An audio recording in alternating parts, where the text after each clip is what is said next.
읽어주는 교과 셋째 날 8월 13일 화요일 변화산 그리고 산 아래 사람들. 마가복음 9장 1에서 13절을 읽어보라. 그날 밤 예수님과 함께 있던 베드로, 야고보, 요한은 무엇을 보았는가? 마가복음 9장 1절에서 예수님은 자신과 함께 있는 사람 중에 죽기 전에 하나님의 나라가 권능으로 임하는 것을 볼 자가 있으리라 예언하신다.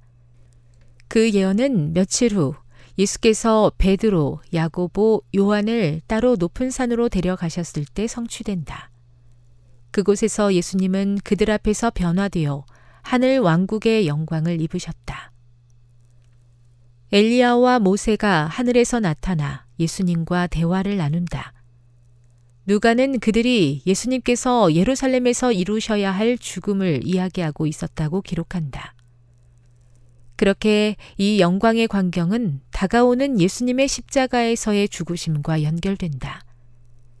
이 장면은 제자들이 주님께서 십자가에 못 박히시는 것을 볼 때 소망을 줄 것이었다.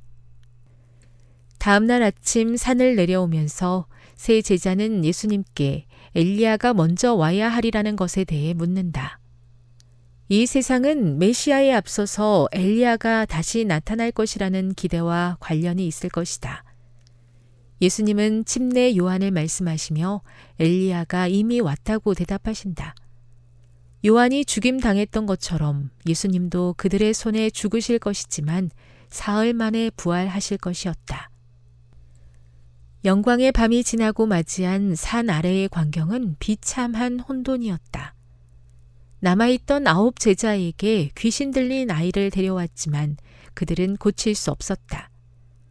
예수님이 그곳에 도착하자 온 무리가 예수님께 달려간다. 아이를 사로잡은 귀신의 힘이 어떤지에 대한 보고가 이어진다. 예수께서 귀신 들린 이를 자세히 묻는데 오랜 시간이 걸리는 듯 하자 아이 아버지는 기다릴 수 없다는 듯 불쑥 말한다. 무엇을 하실 수 있거든 우리를 불쌍히 여기사 도와주옵소서. 예수님은 그 말에 담긴 의심의 표현을 즉시 알아차리신다. 주님은 할 수 있거든 이란 말은 무슨 뜻이냐 라고 말씀하신다. 불현듯 하늘에서 내리는 번개처럼 아버지는 아들에게만 문제가 있는 것이 아니라 자신의 불신앙에도 문제가 있음을 깨닫게 된다. 그의 불신앙으로 아들이 치유되지 않았을 수도 있었다. 절박한 아버지는 자신을 예수님의 자비에 의탁하며 시대를 넘어 오늘도 메아리치는 간구를 남긴다. 내가 믿나이다. 나의 믿음 없는 것을 도와주소서. 예수님은 소년을 고쳐주신다. 교훈입니다. 변화산의 그분의 모습은 이후 십자가의 때를 겪을 제자들에게 용기를 주었다. 산 아래에는 고통과 어려움이 있었지만 예수님은 믿음을 통해 그들을 고쳐주셨다. 묵상. 아들 문제로 예수를 찾아왔지만 아버지는 자신의 불신앙에 문제가 있음을 깨달았습니다. 믿음이 얼마나 중요한지 삶의 문제들을 두고 생각해 보십시오. 적용. 당신도 내가 믿나이다. 나의 믿음 없는 것을 도와주소서라고 외쳐야 했던 적이 있습니까? 그것은 어떤 상황이었으며 그 경험을 통해 무엇을 배웠습니까? 영감의 교훈입니다. 믿음으로 그리스도를 보라.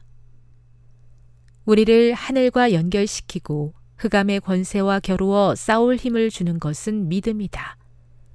하나님께서는 모든 죄악의 특성을 정복하고 아무리 강력한 시험도 모두 대항할 수 있는 방도를 그리스도 안에 준비하셨다. 그러나 많은 사람이 자신은 믿음이 부족하다고 생각하므로 그리스도에게서 떨어져 있다. 이런 사람은 저희의 어쩔 수 없는 무가치함을 가지고 극률하신 구주의 자비에 전적으로 자신을 맡기도록 하라. 자기를 보지 말고 그리스도를 쳐다보라. 시대의 소망 429. 하늘의 위로가 필요하던 때에 영광을 입혀주신 은혜를 감사합니다. 저희도 때로는 외롭고 무거운 길을 홀로 간다고 느낄 때가 있습니다. 오직 주님 바라보고 이 길을 걸으니 홀로 두지 마시고 하늘의 빛과 소망으로 채우시고 도와 주옵소서.